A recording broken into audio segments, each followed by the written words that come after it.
Hello there, welcome to another video. Let's talk about learning to trust the process when it feels hard.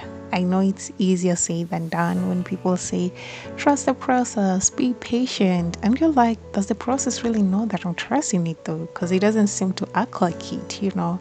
However, trusting the process requires for you to have faith and believe that at the end of it all, everything is going to work out and fall into place.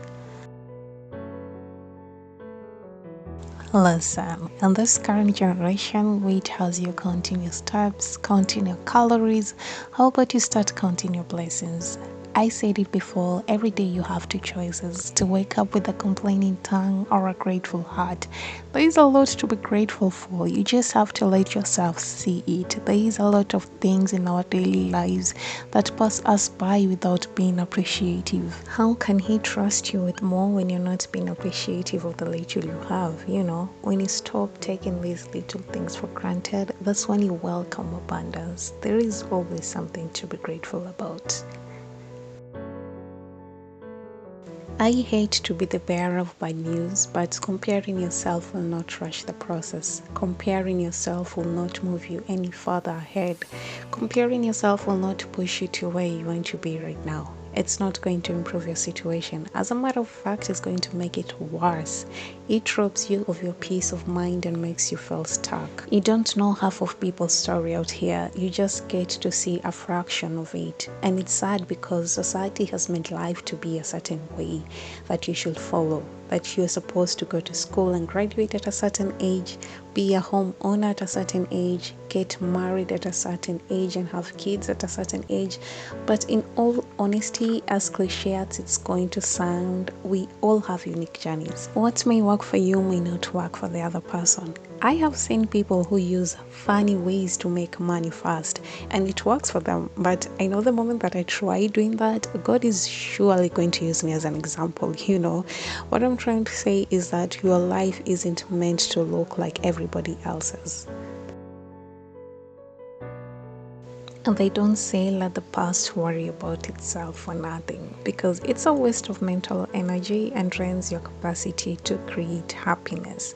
The life in front of you is more important than the life you left behind. You have to be ready to let go of some things and make room for better things. Forgive the past version of yourself. You wouldn't be where you are right now with those mistakes. Because at some point you have to let go of what you thought was going to happen and live in what is happening right now.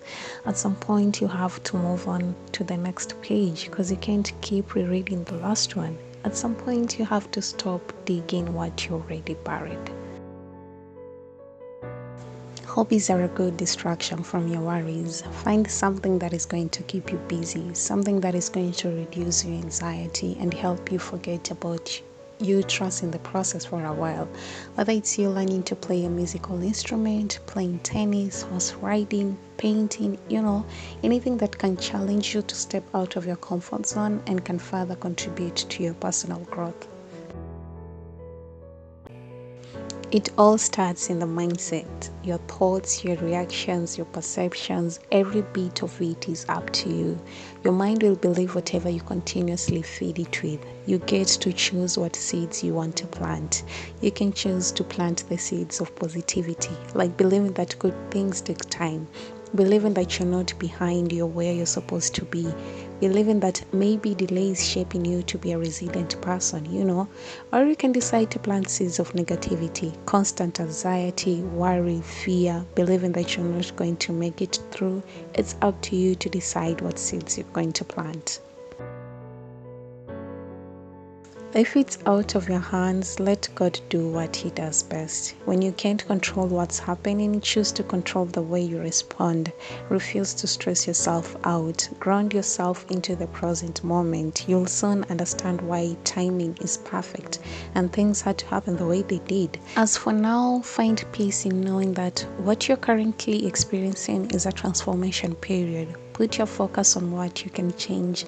This way, you'll be able to bring peace to your mind. No one is born perfect. Life is a process and we are constantly learning and growing. No one got it right at the first time, so allow yourself to be a beginner. They don't say life is a journey for nothing because it's literally that, a journey. There will be times when you feel overwhelmed, but always aim for progress and not perfection. It doesn't matter how slowly you go, as long as you don't stop. Day by day, you'll get there. Just because you can see it right now does not mean it's not happening. We all need a friend who supports your efforts and lifts your spirits up when plans don't be planning. A friend who sticks around you in your most difficult times and your peaks too. One who you'll call and you can already hear them dressing up even without saying a word, you know. The one who celebrates and gets excited about your good news more than yourself. Surround yourself with people who genuinely care about you, not just by saying it, but those who show it. You don't need a lot of them, just the right one. You know, before you become an overnight success, you have to be an everyday hustler. So continue to give it your all. I know that there are days where you feel like your effort goes unnoticed, but if God got you this far, He's totally going to get you through this. It is always those moments where you feel like giving up that you must gather the courage to keep going. The journey might be tough, but guess what? So are you. Let your resilience be the story that motivates you to never give up. Listen, no one understands what it took you for you to get where you are right now. For the days you made it when you thought you couldn't. For the days you were like, you know what, I'm just going to call it a quit. But something pushed you and you kept on pushing, even when you didn't have any strength left. So give yourself some grace. Don't be too hard on yourself. There is a lot to look forward to. It may seem like a roller coaster right now, but it's going to get better with time.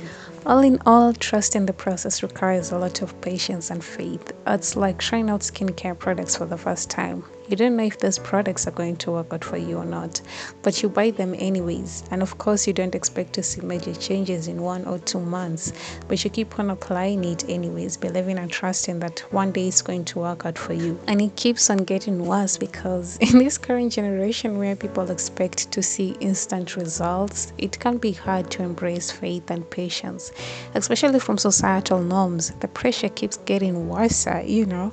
People are getting married, people are buying houses, people's businesses are thriving, people are getting 2 to 3 degrees. You, on the other hand, are struggling to complete your 1 degree, you know. But we have to understand we are all on different timelines. God is not in a rush, you are. That's why you worry a lot. It's better to wait and have things fall into place than to rush and have things fall out of place. There is nothing wrong in moving in a slow pace.